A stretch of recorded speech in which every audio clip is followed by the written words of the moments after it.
10. CLS is go for main engine start.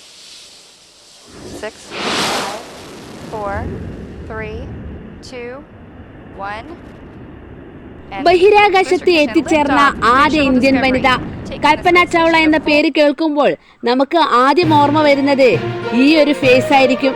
പിന്നീട് നമ്മുടെ ഉള്ളിലേക്ക് വരുന്നത് നമ്മളെ എല്ലാവരെയും അത്ഭുതപ്പെടുത്തിയ ആ ധീര വനിതയുടെ അവസാന നിമിഷങ്ങളാണ്. അതിദാരുണമായ അവസാന നിമിഷങ്ങൾ.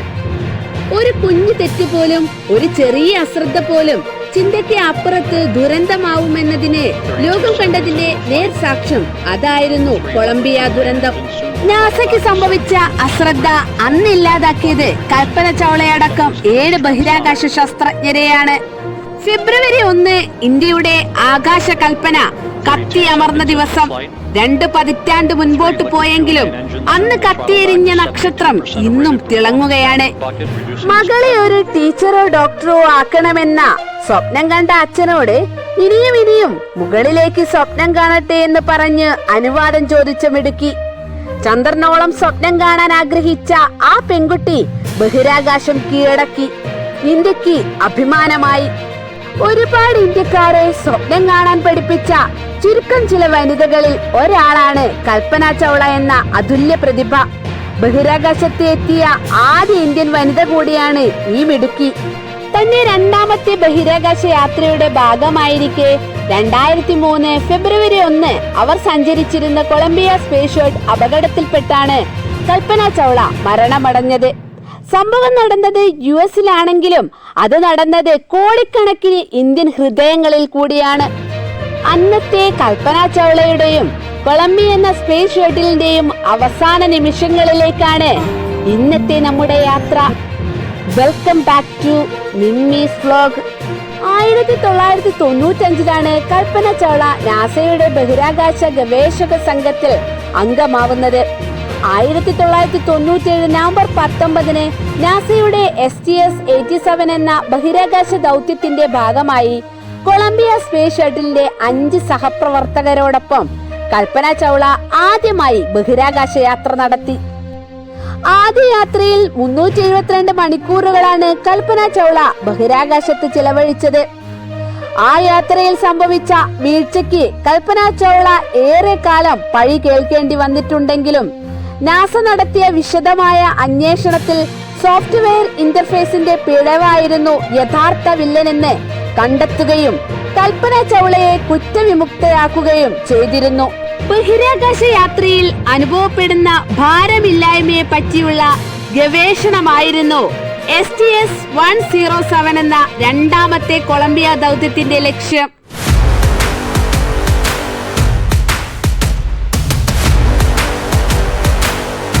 കൽപ്പനയടക്കം 7 പേരായിരുന്നു സംഘത്തിലുണ്ടായിരുന്നത്.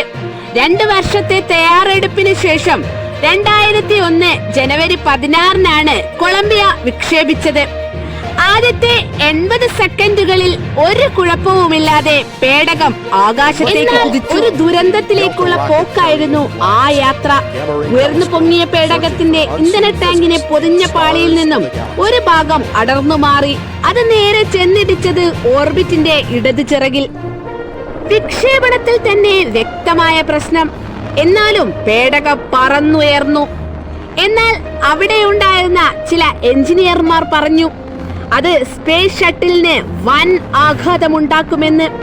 അത് മനസ്സിലാക്കാൻ അവർക്ക് കഴിഞ്ഞാൽ പരിഹരിക്കാവുന്നതേയുള്ളൂ. എന്നാൽ വളരെ ലാഘവത്തോടു കൂടിയായിരുന്നു നാസയുടെ മറുപടി. തകരാറിന്റെ വ്യാപ്തിയോ ആഴമോ മനസ്സിലായില്ല നാസയ്ക്ക് പോലും. എന്നിട്ട് പോലും പ്രശ്നപരിഹാരങ്ങൾക്കായി നാസയുടെ ഭാഗത്തു നിന്ന് ഒന്നും തന്നെ ഉണ്ടായില്ല. തുടർന്ന് 2 ആഴ്ചക്കാലം ബഹിരാകാശ ഭ്രമണപഥത്തിൽ കൊളംബിയ തുടർന്നുവെങ്കിലും പ്രശ്നങ്ങളൊന്നും റിപ്പോർട്ട് ചെയ്തിരുന്നില്ല. എന്നാൽ ഭൂമിയിലേക്കുള്ള തിരിച്ചിറക്കമായിരുന്നു ആ വലിയ ദുരന്തത്തിലേക്കുള്ള യാത്ര. വാഹനത്തിന്റെ ഇടതു ചിറകിൽ താപകവചത്തിന് കേടുപാടുകൾ ഉണ്ടായിരുന്നു. അന്തരീക്ഷത്തിലേക്കുള്ള തിരിച്ചിറക്കത്തിൽ സംഭവിച്ച ഉയർന്ന താപനിലയിൽ ചിറകിന് തീപിടിച്ചു. മിനിറ്റുകൾക്കുള്ളിൽ തീ പടർന്നു പിടിക്കുകയായിരുന്നു. അപ്പോൾ ഭൂമിയിൽ നിന്ന് 2.5 ലക്ഷം അടി മുകളിൽ ശബ്ദവേഗത്തിന്റെ 23 ഇരട്ടിയിൽ സഞ്ചരിക്കുകയായിരുന്ന കൊളംബിയ തകർന്നു തുടങ്ങിയിരുന്നു. 9 മണിയോടെ ഷട്ടിലിന്റെ തകർന്ന ഭാഗങ്ങൾ പലയിടങ്ങളിലായി പതിച്ചു. മിനിറ്റുകൾക്ക് ശേഷം കൊളംബിയ ഒരു അഗ്നിഗോളമായി മാറി. പ്രദേശവാസികൾ ഉയർന്ന സ്ഫോടന ശബ്ദവും ആകാശത്ത് സംഭവിക്കുന്നത് നേരിട്ട് അനുഭവിച്ചു.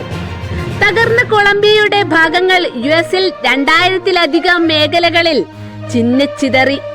ഇവ തേടിപ്പോയ 2 പേരടങ്ങിയ ഹെലികോപ്റ്റർ സംഘം തിരച്ചിലിനിടെ കൊല്ലപ്പെട്ടത് മറ്റൊരു സംഭവമായി. 1981-ലാണ് കൊളംബിയ ദൗത്യത്തിന്റെ ആദ്യ പറക്കൽ സംഭവിച്ചത്.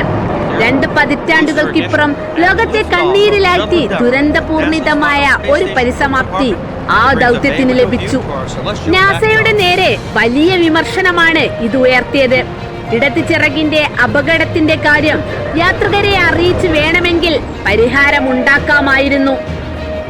അതല്ലെങ്കിൽ കൊളംബിയ ദൗത്യത്തെ ബഹിരാകാശത്ത് 2 ആഴ്ച കൂടി നിർത്തി മറ്റൊരു ദൗത്യമായ അറ്റ്ലാസിറ്റിന്റെ സഹായത്തോടെ പരിഹാരം കാണാമായിരുന്നു.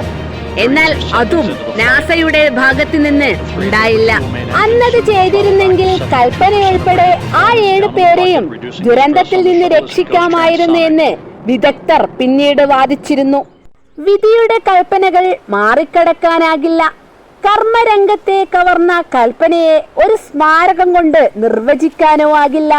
പ്രചോദനത്തിന്റെയും സ്ത്രീശക്തിയുടെയും ചിത്രമായി ആ ഓർമ്മകൾ എന്നും ജ്വലിക്കും.